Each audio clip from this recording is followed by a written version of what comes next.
أعوذ بالله من الشيطان الرجيم. بسم الله الرحمن الرحيم.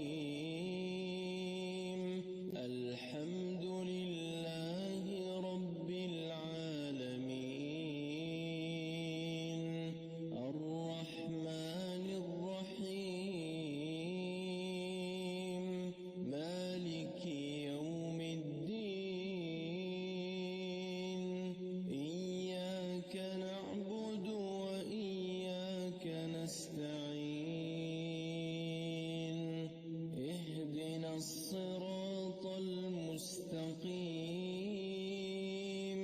صراط الذين أنعمت عليهم غير المغضوب عليهم ولا الضالين.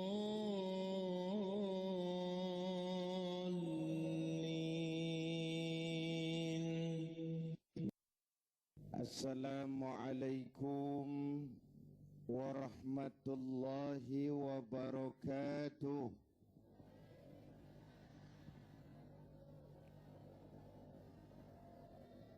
Alhamdulillah, wassalatu wassalamu ala rasulillah Sayyidina Muhammad ibn Abdullah wa ala alihi wa sahbihi wa mawalah, amma ba'du.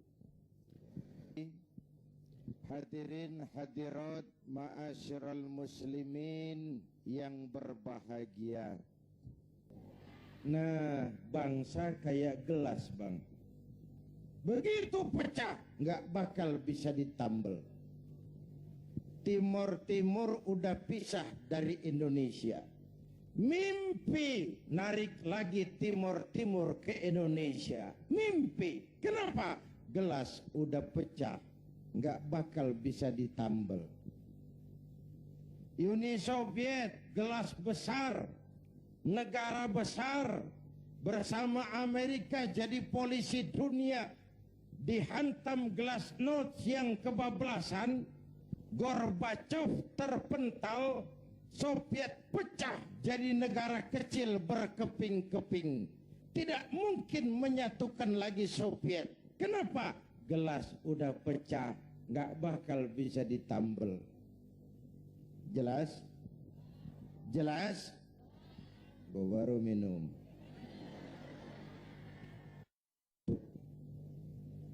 Sudah copot sendal? Sudah, Pak. Sudah buka sepatu? Sudah. Ayo masuk ke dalam masjid. Kalau sudah masuk ke dalam, ibu bapak lihat yang datang dari sebelah kidul, madhab ngulon, Bang. Yang datang dari sebelah timur, madhab ngulon, Bang.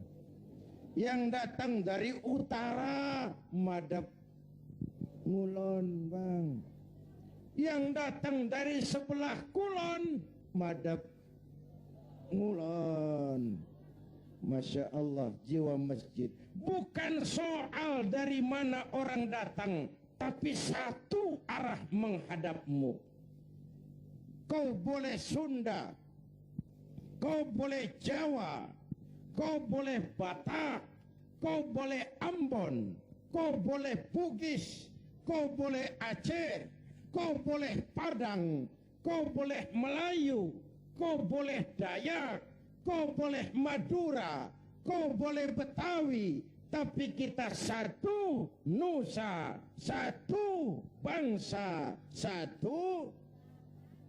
Yuk kita rukun, yuk kita kompak, yuk. Lidih juga, Bang. Lidih, tahu lidih? Lidih biar gede banget, kalau sendirian laler kagak mati. Benar. Tapi biar lidih kecil-kecil, kalau digabung sama lidih yang lain, diikat jadi satu, sapuh namanya, jangan laler, anjing juga gempor. Kerukunan dan kekompakan. Lalu yang ketiga, hubungan Islam dan kemerdekaan. Setelah merdeka, membentuk wawasan Nusantara, kita mulai membangun. Bung Karno menyebutnya pembangunan semesta berencana. Pak Harto menyebutnya pembangunan manusia seutuhnya. Apapun namanya, tapi ini refleksi dari keyakinan. Walaupun Indonesia bukan negara agama, tapi pasti Indonesia negaranya orang beragama. Maka orientasi pembangunan tidak cuma dunia, tapi juga akhirat. Betul? Ini semua nih calon-calon jenazah.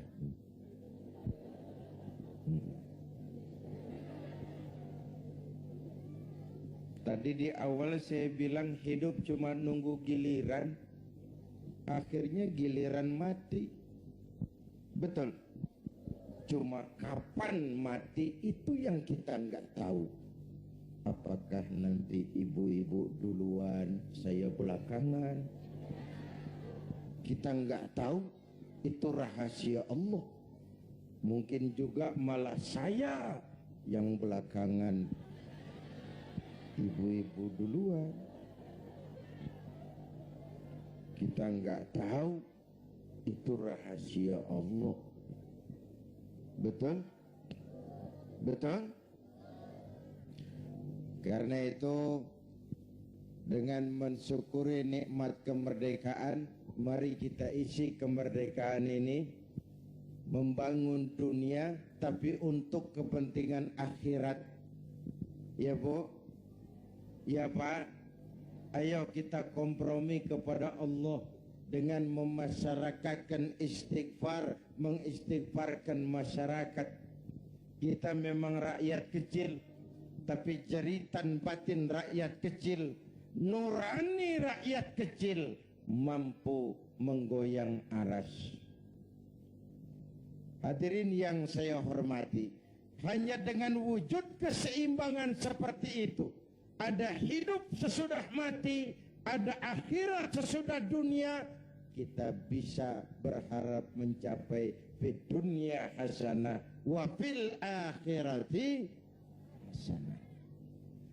Ibu bapak hadirin, ini sekelumit tentang mensyukuri nikmat kemerdekaan. Nah sekarang saya mau bicara soal partai, karena yang ngadakan ini DPC P3. Banyak pertanyaan, mengapa makhluk bernama Zainuddin MZ yang dulu katanya tidak kemana-mana tapi ada di mana-mana, kok memutuskan turun lagi ke panggung politik? Tentu ada asbabun nuzul. Ini saya mau cerita asbabun nuzul. Saya mulai berkenalan dengan politik lebih dulu daripada menjadi mubalik. Tahun 71 saya sudah ikut politik praktis. Waktu itu saya jadi juru kampanye Partai Nahdlatul Ulama. Pemilu pertama di zaman Pak Harto yang diikuti oleh 11 partai. Ini historisnya nih. Tahun 74 terjadi fusi 4 partai Islam, NU, Parmusi, PSII, Perti, melebur jadi satu. Terjadi fusi, lahirlah Partai Persatuan Pembangunan. Asasnya Islam, lambangnya Ka'bah, hasil istikharah Hadratus Syekh Kiai Haji Bisri Samsuri, Rais Suriah Nahdlatul Ulama waktu itu, yang adalah kakeknya Kiai Haji Abdurrahman Wahid. Maka pemilu tahun 77 dan 82, selain duduk di MPC, saya tetap kampanye buat Partai Persatuan. Duet sama Haji Roma Irama waktu itu di zaman galak-galaknya Golkar. Tahun 77-82 Bu, kalau berangkat kampanye itu pamitnya pamit mati. Itu zaman-zaman Amir Mahmud, Amir Murtono, dan Amir-Amir lain itu. Nyawa taruhannya, padahal calon anggota DPR bukan, apalagi calon menteri, digaji kagak. Itu yang namanya panggilan jiwa. Karena partai ini asasnya Islam. Tujuannya amar ma'ruf nahi munkar untuk kemaslahatan bangsa dan negara. Kenapa? Negara ini kan kayak kapal, Bang. Kapal laut. Orang naik kapal laut kelasnya nggak sama. Ada yang di dek kelas 1, kelas 2, ada yang kamarnya di bawah. Kalau yang dapat kamar di bawah perlu air, dia kudu ke atas. Lewat tangga, jalan jauh, capek, keringetan. Potong kompas. Ngapain gua ke atas jauh-jauh, air dekat banget, cuman dibatasin dinding kapal. Gua bor aja nih kapal nih. Ntar air masuk kamar gue udah bayar pakai duit gue, yang ngebor juga gue, orang lain jangan ikut campur. Kalau didiemin kapal dibor, bocor nggak? Mula-mula sedikit, makin lama makin banyak makin sulit dikendalikan. Akhirnya kapal miring tenggelam. Kalau kapal tenggelam, yang mati yang ngebor doang. Nah, seluruh penumpang kapal ikut tenggelam karena satu ngebor. Negara kayak kapal, korupsi, KKN, maksiat, munkarat, kebatilan, kezaliman, ketidakadilan, itu ngebor kapal, bocorin kapal. Di masyarakat juga begitu. Kadang-kadang temen ditegur ngotot. Biarin aja, yang mabok gue, yang beli minuman gue mabok di rumah gue, kenapa lu pusing? Yang judi gue, pakai duit gue, kenapa lu pusing? Yang zina gue, kenapa lu ribut? Iya, yang judi lo, yang mabuk lo, yang zina lo, tapi judi, mabuk, zina, maksiat, Mas. Kalau ini negeri kebanyakan maksiatnya, Allah marah, turun gempa bumi, yang mampus bukan elu doang, monyong.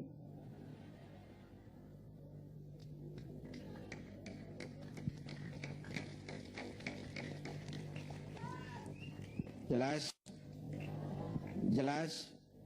Iya, kalau kita makan nangka kena getah sih resiko. Enggak makan nangka kena getah, sial namanya. Jelas?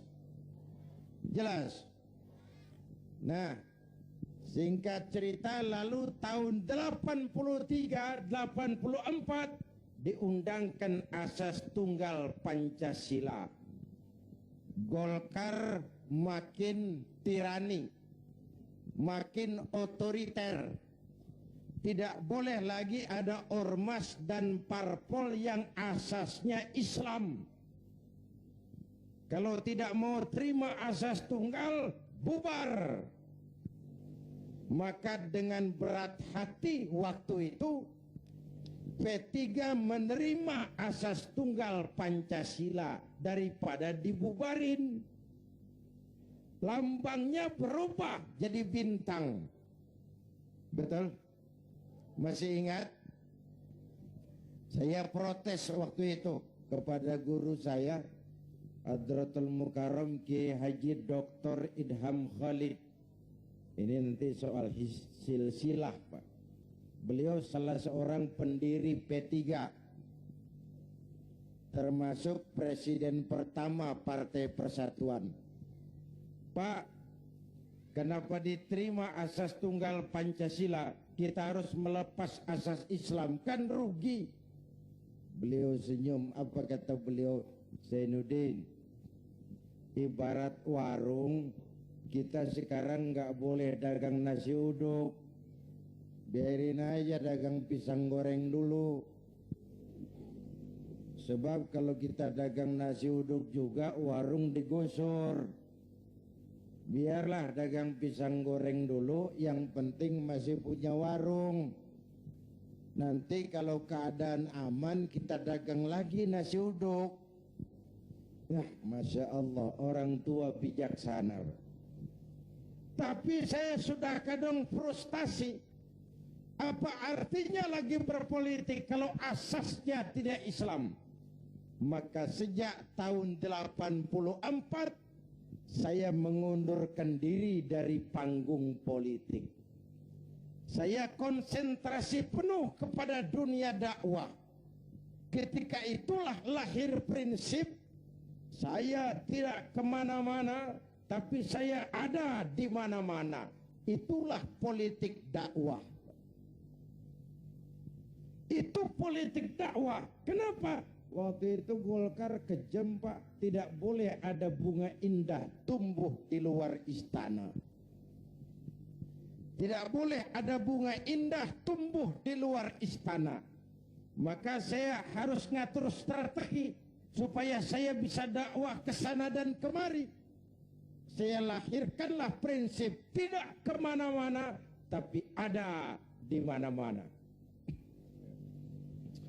97, ini cerita singkat. Mulai terjadi krisis moneter. Rupiah kita anjlok, dolar naik ke langit. Ya Bu, ya Bu. Dari 2.500 dolar sampai 17.200, bagaimana enggak kolab? Akibat krisis moneter muncul yang lebih makro, krisis ekonomi. Sampai sekarang kita masih ngerasain. Ya Bu, perusahaan besar ambruk, konglomerat terpuruk, hutang numpuk, pejabat ngantuk, PHK di mana-mana, lapangan kerja sulit, pengangguran meningkat, kemiskinan naik, kriminal menjadi-jadi, harga-harga kebutuhan tiap hari berlomba dan membumbung. Ini ibu-ibu di dapur kan ngerasain bener. Ya Bu, tadi udah ditanya tuh mau Ustadz kita, beras naik enggak? Naik. Minyak, kecap, bapaknya anak-anak.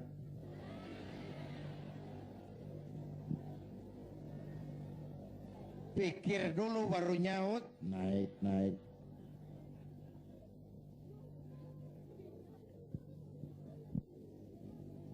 Biaya hidup makin tinggi, beban hidup makin berat. Masya Allah, di Jakarta Bang sekarang kencing aja gope. Bener, kencing gope. Teman saya ngasih duit ribuan, gak ada kembaliannya, disuruh kencing lagi. Orang udah tiris, bagaimana ngeluarinnya? La haula wa la quwata illa billah.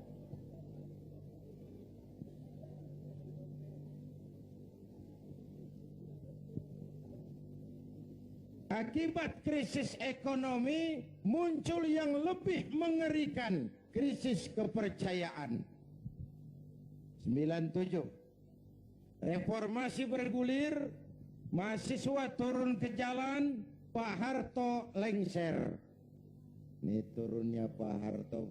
Pak, Bu, saya punya 2 catatan penting. Pertama, betapa besar arti kepercayaan. Ini kan PDIP sama P3 lagi dapat kepercayaan. Jadi orang nomor 1 dan nomor 2 di Indonesia. Nyari kepercayaan berat, menjaga kepercayaan lebih berat. Kalau dipikir-pikir Pak Harto kok bisa turun? Apa enggak punya duit? Banyak. Apa enggak didukung tentara? Oh, sebagai presiden dia panglima tertinggi ABRI. Pangkostrat mantunya. Kok turun? Jawabannya tidak dipercaya.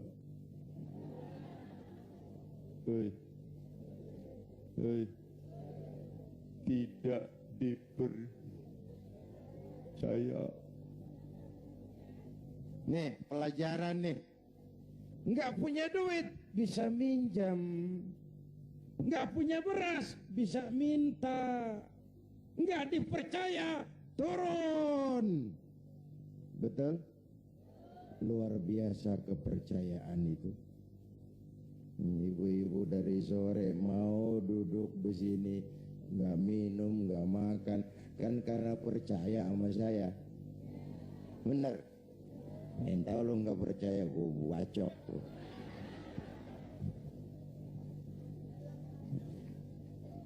Bener, Bu? Kepercayaan penting. Orang kayak Saddam Hussein, orang kayak Muammar Gaddafi, orang kayak Fidel Castro, secara ekonomi diembargo habis-habisan oleh Amerika, dikucilkan dari pergaulan internasional, tapi Saddam tetap mimpin Irak, Gaddafi tetap mimpin Libya, Castro tetap mimpin Kuba. Kok bisa rakyat percaya sama pemimpinnya? Hei, rakyat percaya. Yang atas dasar tuntunannya kita hidup, untuknya kita berjuang, dan dalam bimbingannya kita ingin kembali menghadap Allah Subhanahu wa Ta'ala. Inilah pertemuan yang singkat ini. Mudah-mudahan kita diberikan kekuatan oleh Allah untuk berimam kepada Al-Quran, menjadikannya sebagai pedoman utama di dalam kehidupan kita. Terima kasih atas segala perhatian. Mohon maaf atas segala kekurangan. Usikum wa nafsi bitaqwallah. Wassalamualaikum warahmatullahi wabarakatuh.